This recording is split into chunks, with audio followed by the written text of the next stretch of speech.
Bom dia, meus irmãos. Graça e paz, amém? Passei um tempo de férias, também passei um tempo na temporada de acampamentos. Então faz um tempo que a gente não está aqui se vendo, eu aqui no púlpito no caso. Mas deixa eu dizer para os irmãos que faz uma falta, viu? Dá saudade. Eu estava conversando com alguém, eu não me lembro quem, a gente conversa com muita gente, que as amizades são daqui da igreja, não é? Então, o amor é daqui da igreja. A gente acaba que sente falta. E tem gente que dá uma desaparecida e aparece de novo assim, e nunca mais a gente se viu. E é coisa boa a gente se reencontrar, não é?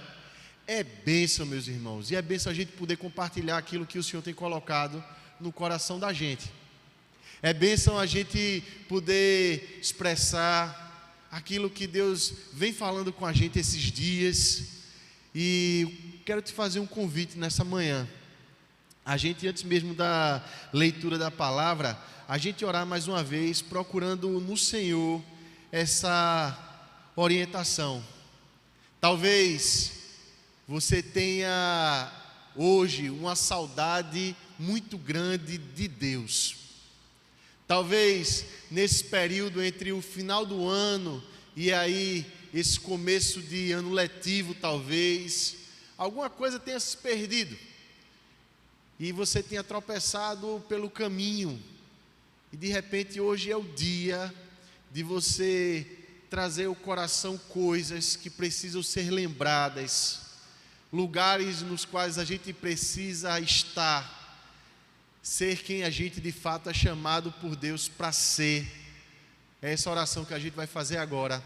E depois a gente vai introduzir o nosso texto e vai fazer a leitura bíblica e vai começar a conversar aqui sobre essa palavra maravilhosa, a palavra de Deus. Pai, essa é a tua palavra, Senhor, viva. Essa é a tua palavra cheia, Pai, de sabedoria, de um saber que para a gente é inalcançável, Deus. A não ser pelo intermédio, pela intercessão do teu Espírito Santo. Que teu Espírito Santo se ergue em nós, Pai, nessa manhã. Teu Espírito Santo fale, Pai, profundamente ao nosso coração. E com toda simplicidade, Deus, com toda assim tranquilidade, Pai, na tua palavra, a gente vai descobrir nela verdades eternas que precisam viajar para dentro do nosso coração, ou precisam ser lembradas para dentro do nosso coração, para que a gente compreenda o nosso lugar no mundo, para a gente se situar na existência, para a gente fazer sossegar a alma, Deus, para a gente fazer calar o espírito, Pai, que às vezes o nosso espírito, Pai, está tão assim bravo dentro da gente, Deus. Abençoa a gente, Pai. Fala com a gente, Deus, em nome de Jesus. Amém e amém. Meus irmãos, eu não sou muito afeito a redes sociais. Eu não tenho Instagram, não tenho Twitter. Eu tinha Orkut. Sou desse tempo ainda que tinha Orkut. Tem gente que está rindo assim, porque tinha também, né? Fazia parte de umas comunidades esquisitas aí. Eu tenho um Facebook que está fossilizando, tem um tempo lá que eu não visito ele, sei lá quantos meses. E eu vou muito no WhatsApp. Mas uma das coisas que é certa e que é transparecido, é mostrado, é visível nessas redes sociais é que hoje em dia todo mundo tem vez e todo mundo tem voz. Mais do que isso, todo mundo quer ser ouvido. Todo mundo acha que tem direito a falar. Todo mundo acha que tem condições de opinar quase sobre qualquer coisa. Gente que, por exemplo, chegou a determinados patamares na vida, acreditam mesmo de todo o coração que podem opinar sobre política e sobre atracamento de navio. Que só sabem opinar sobre filosofia e também sabem opinar sobre receita fit. De modo que todo mundo sabe qualquer coisa. Interessante, as pessoas visitam hoje, vai a um consultório médico, mas antes elas visitam o Google, para saber o que é que elas devem fazer, né? O que é que eu tenho? Aí a pessoa chega no médico e diz, mas eu fui no Google, eu olhei lá e eu vi tal coisa, né? Eu vi até uma coisa engraçada que mandaram para mim no WhatsApp. Aí tinha uma mulher lá que disse: meu Deus, que dor de cabeça, vou ver no Google o que é isso. Ela viu no Google, aí daqui a pouco aparece ela com a mão na janela: só tenho 3 dias de vida. A gente lê alguma coisa, automaticamente se acha. A gente vive nessa época de muitos filósofos, de pensadores brasileiros inclusive, que antes a coisa era muito importada, mas hoje em dia tem pensador brasileiro para falar em português e de uma forma muito envolvente. E aí de repente você faz um curso, você visita um site, você vê um vídeo e de repente se apropria daquela verdade e começa a proclamar aquela verdade, falar daquele negócio ali como se fosse um verdadeiro mestre. Importante é a gente lembrar a palavra de Deus, que fala para a gente o oposto, para ter cuidado. Portanto, nessa manhã eu quero convidar você a abrir a palavra de Deus em Tiago, capítulo 3, a gente vai ler do primeiro versículo até o versículo 12.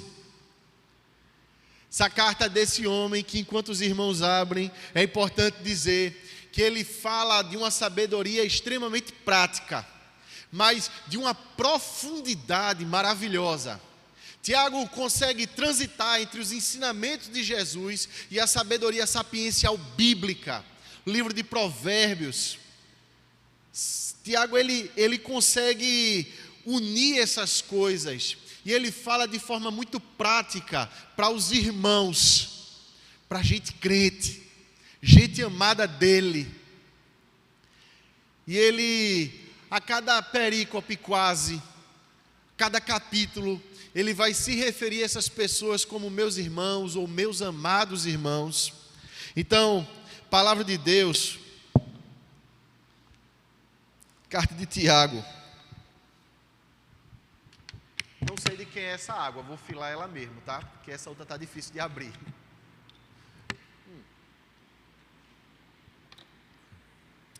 Tiago, capítulo 3, do primeiro versículo até o versículo 12, diz assim: meus irmãos, não vos torneis muitos de vós mestres, sabendo que havemos de receber maior juízo, porque todos tropeçamos em muitas coisas.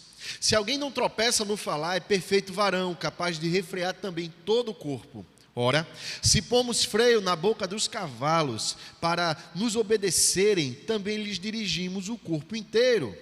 Observai igualmente os navios que, sendo tão grandes e batidos de rijos ventos, por um pequeníssimo leme, são dirigidos para onde queira o impulso do timoneiro.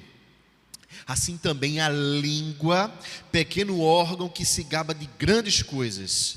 Vede como uma fagulha põe em brasas tão grande selva. Ora, a língua é fogo, é mundo de iniquidade. A língua está situada entre os membros do nosso corpo e contamina o corpo inteiro.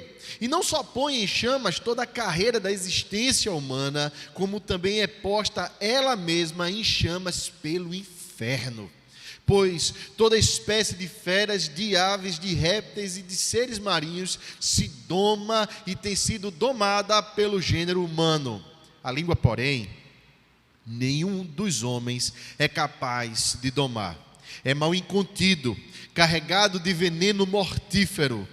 Com ela bendizemos ao Senhor e Pai. Também com ela amaldiçoamos os homens, feitos à semelhança de Deus. De uma só boca procede bênção e maldição. Meus irmãos, não é conveniente que estas coisas sejam assim. Acaso pode a fonte jorrar do mesmo lugar o que é doce e o que é amargoso? Acaso, meus irmãos, pode a figueira produzir azeitonas ou a videira figos? Por favor, leia comigo só essa última parte. Tampouco fonte de água salgada pode dar água doce. Essa palavra de Tiago, ela é muito bem amarrada num contexto maior. Essa palavra de Tiago, ela está amarrada num discurso dessa carta tão pequena, tão breve de Tiago, mas que ela sempre aponta para uma coerência de vida, para uma coerência do ser humano, para uma conversa do ser humano com ele mesmo e qual é o lugar dele no mundo. É preciso esclarecer aqui de cara e de partida, que Tiago ele fala aqui no primeiro versículo, olha, não vos tornei muitos de vós mestres, mas em outro lugar Jesus Cristo diz assim para todos os cristãos, ide e fazei discípulos. Parece que há aqui então alguma contradição, parece que tem aqui assim alguma coisa fora de lugar, fora de esquadro, mas é preciso a gente compreender bem o que é que Tiago está dizendo aqui, a gente procurar assim uma tradução, uma melhor forma da gente entender isso, para a gente perceber o que é que Tiago está dizendo aqui. Tiago vem de um discurso do versículo anterior, do capítulo anterior, ou de uma perícope anterior, dizendo assim que é necessário que haja uma coerência entre a sua fé e as suas obras. E Tiago está dizendo aqui, olha, cuidado como você se vê, cuidado com o conceito que você tem de você mesmo, cuidado com isso que você acha de si, cuidado com a força dos seus méritos pessoais, cuidado com o que o seu diploma, ou os elogios que teceram a você, fazem você pensar de si, porque talvez a sua obra não denuncie que você de fato é um mestre, porque é simples, um mestre ele tem algumas prerrogativas, um mestre ele tem algumas coisas que são próprias dele, o mestre é alguém que é chamado por Deus para ensinar, para falar, para expressar verdades eternas e maravilhosas. A pergunta inicial é exatamente essa: será que a gente olha para a gente mesmo na qualidade hoje de mestre? Será que a gente arroga para si mesmo, assim, ser o dono da verdade, achar que está certo e é irretocável em todas as suas observações?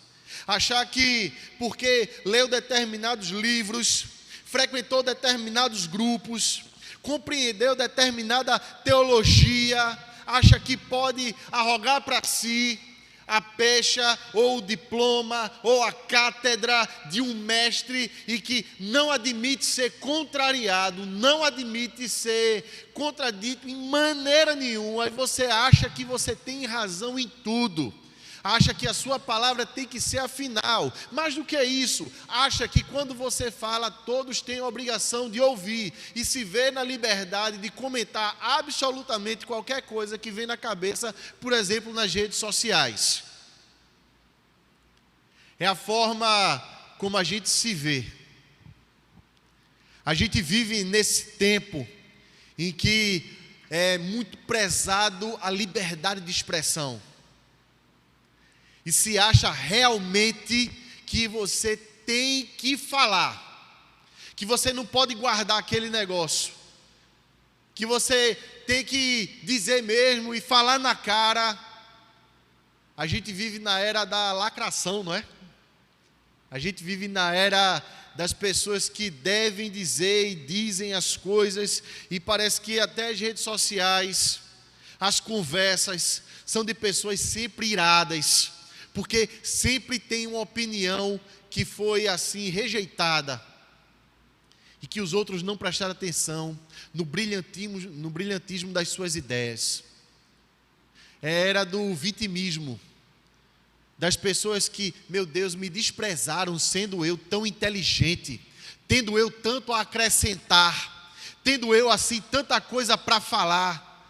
Aí a pessoa fica irada, porque não foi ouvida, não foi contemplada, não foi cumprimentada, não foi tratada como mestre, não foi tratada assim como pessoa coerente. É tempo de gente que, na mais pouca idade, acredita que realmente pode bater de frente com qualquer adulto, às vezes com pai, às vezes com mãe, e dizer determinadas verdades. Muitas vezes, diga-se de passagem, porque essa autoridade foi dada, às vezes, pelos próprios pais dentro de casa, de maneira até errônea. Mas acha que pode contradizer professores, porque tem um celular na mão e abriu na Wikipédia. Mas aqui está dizendo diferente, viu? Acha que pode contrariar quem quer que seja e dizer que não concorda. E já que não concorda, aí a pessoa dá cabo agora do seu ensinamento. Já que eu não concordo e você não concorda, é melhor me afastar. Só que normalmente a pessoa se afasta, mas ela não simplesmente se afasta. Ela se afasta e ela se afasta falando, e dizendo, e acusando, e expondo. E assim, a Bíblia está falando aqui, cuidado, porque se você se considera mestre, vai vir juízo sobre você. E o juízo não é o juízo de qualquer pessoa, é o juízo de Deus. Preste atenção, meus irmãos, que muitas vezes quando a gente se considera mestre, a gente muitas vezes tem muito mais medo do juízo das pessoas do que do juízo de Deus.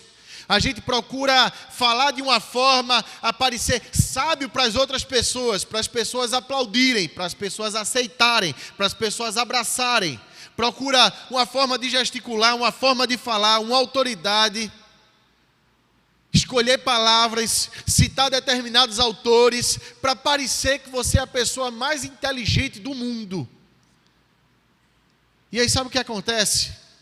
A gente nesse caminho esquece que o juízo que Tiago está falando aqui, maior, é o juízo de Deus. Portanto, cuidado, meu querido. Cuidado com a forma como você enxerga a si próprio. Cuidado quando o seu coração assalta você com alguma coisa dizendo assim: eu sei o que eu estou dizendo. Eu tenho certeza absoluta. E olha só, a Bíblia não tem nada contra as certezas absolutas. Mas cuidado que efeitos isso tem no seu coração. Porque se isso tem um efeito de te envaidecer, meu querido, a gente vê o que é que acontece no restante do texto. E aí Tiago diz assim, a gente tropeça em tanta coisa, né? Tiago, ele está escrevendo um texto inspirado por Deus, fazendo uma confissão aqui, dizendo assim, a gente que é mestre, e Tiago era mestre. E o problema não está em você realmente discipular alguém, mas o problema está em você não saber quais são os seus limites. E você não primeiro ter feito uma declaração de ignorância pessoal, dizendo assim, Deus, eu preciso aprender mais. E você dizer assim, Deus, olha, eu vou abrir a minha boca, como eu estou fazendo nesse exato momento agora, meus irmãos. Dizendo assim, meu Deus, por favor, permite que eu fale somente aquilo que vem da tua parte.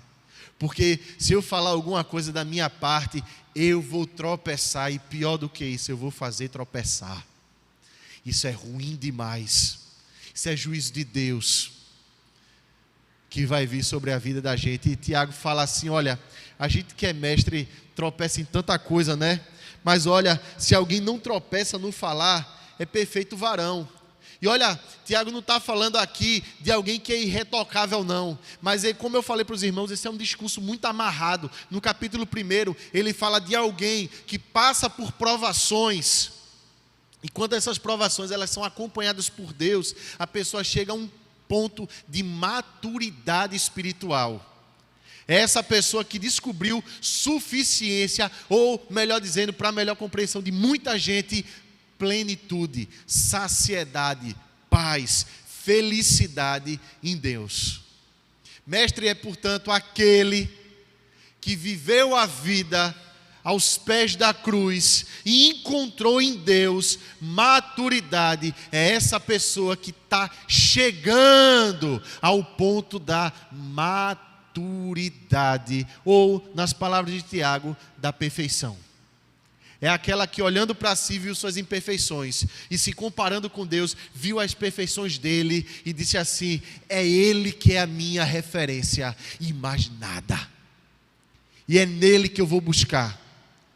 Vocês já viram, meus irmãos, grandes homens e mulheres da fé, quanto tempo eles investem e investiram em oração, em leitura da palavra, em meditação dessa palavra, em contemplação inclusive da natureza, para descobrir na criação essa beleza de Deus, essa ordem de Deus para as coisas. E aí ele vê assim, olha, a pessoa que entendeu os caminhos dessa vida, conseguiu ordenar os sentimentos, conseguiu ordenar o seu raciocínio, é gente que é capaz de refrear todo o corpo, é gente que é capaz de segurar os seus impulsos. Aí ele começa agora a fazer algumas analogias, e essas analogias dizem respeito à língua, e dizem respeito ao que a língua, a fala, ela produz nas pessoas. Aí ele vai falar de como se coloca freio na boca do cavalo para controlar um animal inteiro. Ontem a gente estava lá, num condomínio lá em Gravatá, maravilhoso, e eu matei um pouquinho de saudade da minha matutice. Olha, vi lá cavalo, abracei cavalo, dei beijo cavalo, olha que coisa boa, né? E ele estava lá de rédea, coisa linda, maravilhosa, um bichão manga larga, lindo. E eu olhando e lembrando dessa passagem aqui, eu dizendo: meu Deus, que bicho grande, que força que ele tem, mas ele é comandado pela boca. Uma pecinha desse tamanho assim, meus irmãos, freio, mas comanda o animal inteiro. Que poder que a língua tem, não é? Aí ele fala assim: olha, tem um barco, um navio. O povo de Israel nunca foi um povo muito marítimo, mas era de se admirar realmente quando você ia na costa do Mediterrâneo, como um navio tão grande de carga, por exemplo, era dirigido por um leme tão pequeno. E ele era assim impulsionado por fortes ventos, cargas de vento imensa. Mas era o leme que dirigia o lado que o navio ia. Você já notou, meu querido irmão, minha querida irmã, e presta atenção nisso, como a língua é capaz de ditar determinadas circunstâncias da vida. A língua. Às vezes a língua ela se torna maior do que a circunstância. Ela pode piorar 10 mil vezes a situação. A situação já é assim, de levar você, mas a língua pode dirigir você mesmo. Mais do que isso, ele diz assim que a língua é fogo. E se a língua é fogo e está no lugar certo, ela é bênção. Mas, para contar e ilustrar essa história aqui, bem rápida, do dano que pode se causar o fogo, né? Nessa analogia tão rica que Tiago está falando aqui, a língua. Eu conheço uma menina e um menino, são primos, e eles eram crianças. E a mãe dele tinha em casa um vaso grande assim, e para enfeitar o vaso, a mãe foi assim, num lugar perto que tinha uma plantação de cana, e cana saem uns pendões assim, parece lembra um pouquinho trigo. E as pessoas tiravam aquilo, botavam dentro de um vaso para enfeitar, né? E aí era tempo de São João. Aí o primo mais velho disse assim: vem cá, vamos brincar de estrelinha. Aí pegou um pendão daquele, dentro de casa, botou fogo na ponta e entregou para a prima mais nova. Aí a prima ficou assistindo aquele negócio vindo queimando até chegar perto da mão dela. Ela fez: ai! Aí jogou na cortina. Aí pegou fogo na casa dela. Aí pegou fogo na casa do vizinho. Aí pegou fogo na casa do outro vizinho. Quando o pai dela chega em casa, está o incêndio maior da vida. Mas precisou somente de um pendãozinho de cana para destruir. Às vezes, meu querido, precisa só de uma palavra para você destruir. Uma palavra mal colocada. Uma palavra maldita. Só precisa disso para você destruir a vida de alguém. Só precisa disso para, às vezes, nações inteiras serem dirigidas. E olha só, grandes ditadores do mundo eram muito eloquentes. Você vê, por exemplo, Hitler. Ele era muito eloquente, ele discursava por horas. Tem fotos de biógrafos do Hitler que mostram ele ensaiando discursos dele, os gestos que ele fazia, a forma dele injetar o olhar nas pessoas. Tudo isso comunica e tudo isso fala. Ele determinou que na escola dele, na escola da Alemanha, todos deveriam ler obrigatoriamente o Mein Kampf, Minha Luta, o livro dele. Devia ter na casa de todos o livro dele. Porque Hitler entendeu uma coisa, que a língua, a fala, o discurso pode dominar pessoas. E de fato dominou. E de fato fez. E olha aqui, meus irmãos, cabe uma nota importante para a gente.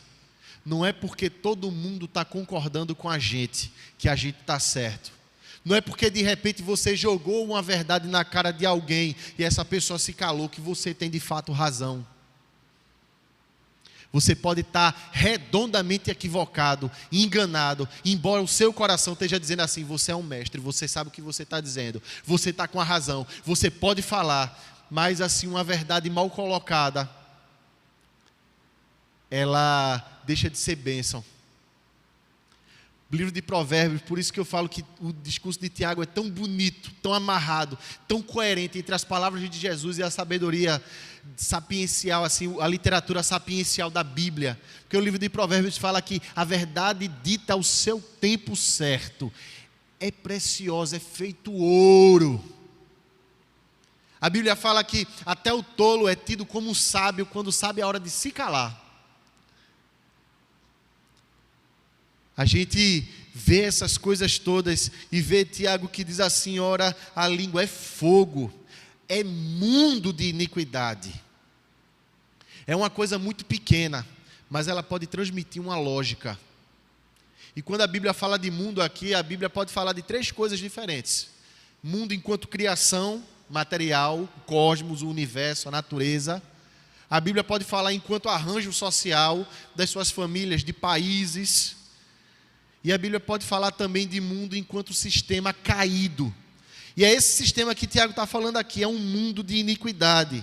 Ela está situada entre os membros do corpo, contamina o corpo inteiro, mas olha só, ela pode pôr em chama toda a carreira da existência humana inteira, como também é posta ela mesma em chamas pelo inferno. Por tudo aquilo que é condenável. A palavra inferno aqui, que Tiago remonta, é uma palavra em hebraico, que, assim, meu hebraico é muito fraco, mas é gema ou é gema, não sei pronunciar direito, mas que diz assim, respeito a tudo aquilo que é condenável, tudo aquilo que procede e não procede de Deus. Olha, um dos maiores ardis do diabo é mentir para o ser humano a respeito de quem ele pode ser. Foi a mesma estratégia de Adão e Eva. Olha, vocês vão ser iguais a Deus. E uma das maiores tentações que o crente pode sofrer é a gente achar, depois de determinado tempo, assim, que a gente é muito sábio, que a gente é mestre, que a gente pode falar qualquer coisa sobre qualquer assunto, que a gente tem muita maturidade, sem a gente perceber que, segundo esse pensamento aqui de Tiago, a gente está perpetrando uma lógica, uma roda, como diz lá no original, a gente está fazendo girar uma roda, uma engrenagem de um mundo caído. Desde o tempo de Tiago, as figuras dos mestres eram figuras assim, invejáveis, né?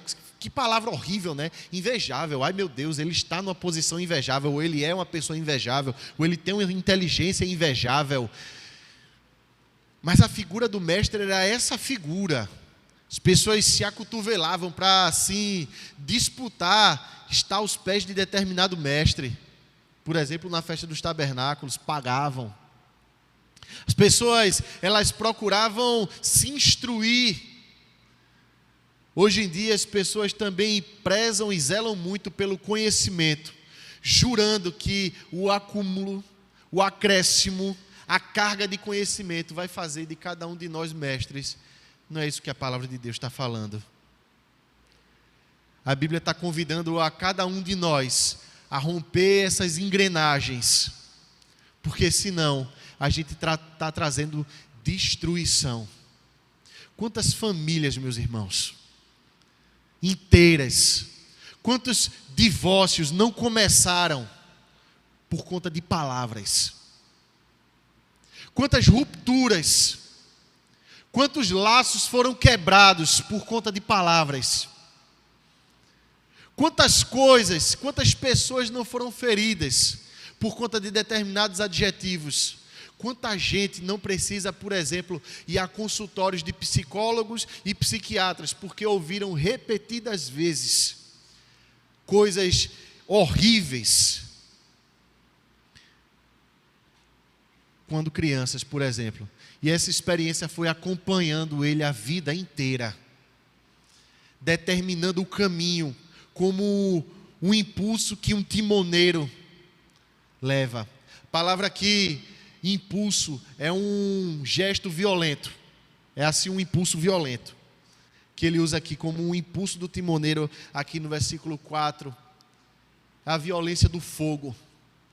É a violência de alguém que, não sei se quem aqui já montou um cavalo, mas às vezes o cavalo está muito solto, ele é muito fogoso, e a gente dá uma coisa que, pelo menos na minha terra, se chamava suquete. Dá um suquete na boca dele assim, ó, puf, de uma vez só, ele dá uma parada, ele enverga a cabeça assim, às vezes o cavalo está andando assim, ó, com a cabeça bem assim, ele está morrendo de medo da embocadura, que é aquilo que é o freio que bota na boca dele. Às vezes um golpe assim, meu irmão, uma palavra assim, querido, você pode acabar com o dia de alguém. Você pode acabar com a semana de alguém. Você pode acabar com a vida de alguém. Cuidado, meu querido. Claro que a gente vive também na época do mimimi, não é? A gente vive na época de que ninguém pode falar nada, que todo mundo se acha no direito de se ofender. A gente vive nessa era onde todo mundo pode se ressentir com uma facilidade imensa, porque afinal de contas, como todo mundo é mestre, como todo mundo sabe de tudo, como ninguém aceita ser contrariado, a gente muitas vezes ensina as próprias crianças que elas mesmas não podem ser contrariadas, que elas são pessoas importantes, inteligentes. Eu já perdi as contas das vezes de quantas mães dizem assim: ah, mas fulano está muito mais avançado para a idade dele. Fulano é muito maduro para a idade dele. Ah, meu Deus, não. Esse menino me impressiona. Como ele é assim, uma pessoa inteligente. Você não sabe o que é esse menino estudando. Ele com 2 anos de idade já contava até não sei quanto, falava inglês, português, falava também hebraico, aramaico, dominava latim, era uma pessoa assim acima da média, quase que todo mundo é pai ou mãe de Tony Stark. É um negócio assim, né? O Homem de Ferro, eu acho que só quem é muito jovem aqui entende isso, né? Tony Stark é um Homem de Ferro, um cara bem inteligente dos quadrinhos. Mas todo mundo parece que é pai e é mãe assim de gênios. E emprega assim expectativas imensas, e não sabe muitas vezes que os próprios elogios que são tecidos aos filhos geram muitas vezes nele uma ansiedade imensa em poder agradar e querer se superar, e querer falar e querer dar provas aos pais de que ele é aquilo tudo que os pais estão dizendo. Cuidado, meu querido. Qual é o tempero então? E aqui a gente vai finalizando, meus irmãos. Tiago, ele faz aqui, nas entrelinhas e no jogo de palavras, um redirecionamento para a gente, situando a gente no lugar da gente, mostrando para a gente o que importa de fato a gente ser. Porque Tiago, ele faz a gente pensar algumas coisas. E é esse pensamento que eu gostaria de concluir com você e pensar nisso. Ela diz assim: olha, Toda espécie de feras, de aves, de répteis, de seres marinhos se doma e tem sido domada pelo gênero humano, mas a língua parece que ninguém consegue domar, não é? E ele aponta uma contradição, uma ambivalência, uma coisa difícil que está no coração do homem. De uma só boca procede maldição e também procede bênção. Rapaz, não é conveniente que esse negócio seja assim não é coerente. Não está certo isso aí. Você é chamado por Deus para ser uma coisa só. Por quê? Porque a natureza toda aponta para uma coisa só, para uma integridade. E ele diz assim, olha, ele vai remontar palavras de Jesus. Pode a fonte jorrar do mesmo lugar o que é doce e o que é amargoso? Existe isso na natureza. Tiago observa agora para o mundo natural. E ele diz assim, que cada coisa age de acordo com a sua própria natureza. E ele está dizendo assim, olha, se você é da natureza divina, você é chamado por Deus para ser bênção. Mais do que isso, se você é da natureza divina, você é chamado por Deus sobre todas as coisas para ser discípulo. E o que é esse ser discípulo em essência? O que é esse ser restaurado? Como o homem foi criado por Deus a priori, lá atrás do Gênesis. É quando a gente faz tudo, não simplesmente procurando a melhor das intenções, porque até a tua melhor intenção pode estar assim eivada, não de agradar a Deus, mas talvez de agradar o próximo, e você se tornar um político, e falar somente aquilo que é extremamente agradável, mas não aquilo que é de fato necessário. Porque de repente as melhores das suas intenções ditam e falam o rumo da sua vida como alguém que quer só sobreviver e que se torna eloquente e que consegue dominar as outras pessoas e tornar ambientes favoráveis a si. Mas a palavra está dizendo aqui para a gente, olha, a figueira não produz azeitona e a videira não produz figo, o que é fonte de água salgada não dá água doce. Em outras palavras, Deus cria tudo com determinada ordem para agradar a Ele. O que interessa para cada um de nós é que o uso da nossa língua seja para agradar o nosso Deus. A palavra de Deus diz em Gênesis que Deus fala assim, criou Deus, disse Deus, e haja luz e houve luz. Mas quando é na vez do homem, façamos. Deus cria o homem para se relacionar com ele. Deus olha para o homem, vê que ele está só e vê que isso não é bom. Mas ele cria uma mulher para o homem se relacionar com ela e se relacionar de forma adequada. E que forma adequada é essa? De uma forma que agrade a Deus. Então as intenções do nosso coração têm que buscar agradar o nosso Deus. Isso diz respeito a como a gente procura dirigir as nossas conversas. Porque o que agrada o nosso Deus às vezes é um discurso de um profeta. Às vezes feito Isaías, feito Jeremias, feito João Batista. Um discurso tão duro de ser ouvido, meus irmãos, mas um discurso necessário e que vai ser bênção para o outro. Às vezes é o discurso de um Jesus que olha para um discípulo dele e diz assim, não temas, não fique ansioso por coisa alguma, e vai ser bênção também.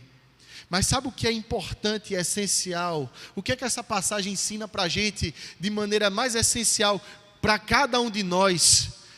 Que o que interessa de fato é a gente ser aquilo que Deus criou a gente para ser, que é gente que procura agradar a Ele, se posicionar no mundo aonde Ele quer que a gente esteja, falar aquilo que Ele quer que a gente fale. Vem o reino dEle sobre nós, vem a soberania dEle sobre nós, vem a sabedoria dele sobre nós, e não a sabedoria do inferno, e não a sabedoria de uma lógica humana, social, de uma engenharia social, que acha que todo mundo deve falar e nunca ouvir. Venha. E Deus escolheu a fala para coisas maravilhosas, como por exemplo, para ressignificar o que é pão e ressignificar o que é vinho, para ressignificar o que é ceia, o que é comunhão. A palavra da gente, a fala da gente, deve falar sempre dessa harmonia maravilhosa que Deus criou a gente. Jesus Cristo, na ceia do Senhor, Ele diz assim: olha, você tem que estar unido comigo, e para isso eu não meço esforços. Eu disponho do pão e do vinho do meu corpo, para que você tenha comunhão comigo, para que a partir dessa comunhão, tudo aquilo que é sua fala, seja fala minha.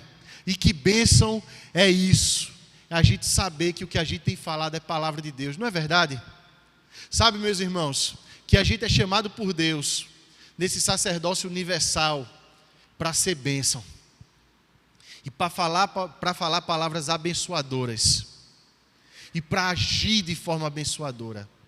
Porque no final das contas a gente tem um coração abençoador. Por isso que eu falo que essa manhã é uma manhã para a gente relembrar, para a gente pensar, para a gente rever. O que é que eu tenho falado? Com quem eu tenho conversado?